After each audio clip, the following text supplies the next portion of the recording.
Let's go. Hello guys, মোৰ অন্য এটা মিনি ব্লগলৈ সকলোকে স্বাগতম জনাইছোঁ। আজি আহিলোঁ এনাইতৰ ঘৰলৈ, মানে দৌভাগৰ মাকৰ ঘৰলৈ। আহি আপোনালোকক এটা বস্তু দেখাম বুলি ভাবি আছোঁ, মানে এনাইহঁতৰ ফুলৰ বাগিচাখন। এয়া হ'ল তগৰ ফুল, ইমান ধুনীয়া গোন্ধাই আছে। তাৰ পাছতে এয়া বগা গোলাপ ফুল, কি বুলি কয় নাজানো, অন্য নাম আছে যদিও। এয়া হ'ল গুলপীয়া গোলাপ ফুল। এয়া আকৌ জবা ফুল, এপাও ফুলা নাই, চব কলি হৈয়ে আছে।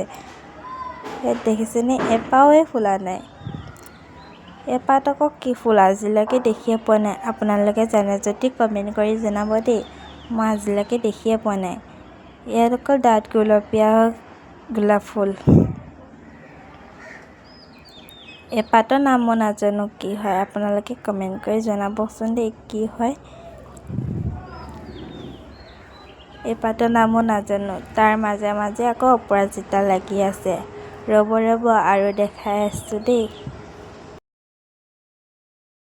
এপাত যে ইমান মৰম লগা, আজিয়ে ফাৰ্ষ্ট দেখিছোঁ, কিন্তু ফুল নাম নাজানো ফুলপাতৰ কি হয়। আপোনালোকে জানে যদি জনাব। এনেকুৱা একে কিন্তু হালধীয়া ৰঙা লাগি আছে। এপাত আকৌ ৰঙা, এপাতৰ লেখীয়া একেই। এপাত অলপ ফুলিছে আৰু অলপ ফুলিব বাকী আছে। এইখিনি নামো নাজানো, আপোনালোকে জনাব। ইয়াত আকৌ এল'ভেৰাও লাগি আছে। এপাতৰ নামো নাজানো, আপোনালোকে প্লিজ জনাব দেই। তাৰ পাছতে ভোট জলকীয়াও লাগি আছে। ওপৰত এটা অমিতা।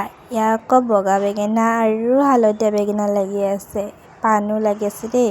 গা পা ধুই ভাইটি আৰু মই ওলালোঁ আকৌ মামাহঁতৰ বাৰীলৈ। আমি দুটা তিয়ঁহ বিচাৰি আহিছোঁ দেই। সি মোক মাতি আছে বিলাহী চাবলৈ। ইমান যে বিলাহী লাগিছে, ইয়াত তিয়ঁহো লাগিছে, কিন্তু বুঢ়া তিয়ঁহ। লাও যে বহুত লাগিছে, ৰঙালাও পাতৰ মাজে মাজে বিচাৰি আছে সি তিয়ঁহ, বিচাৰি পোৱাই নাই। এক ৰাউণ্ড মাৰিছে তিয়ঁহ বিচাৰি। ফাইনেলি তিয়ঁহ পালোঁ বাৰু, কিন্তু বুঢ়া।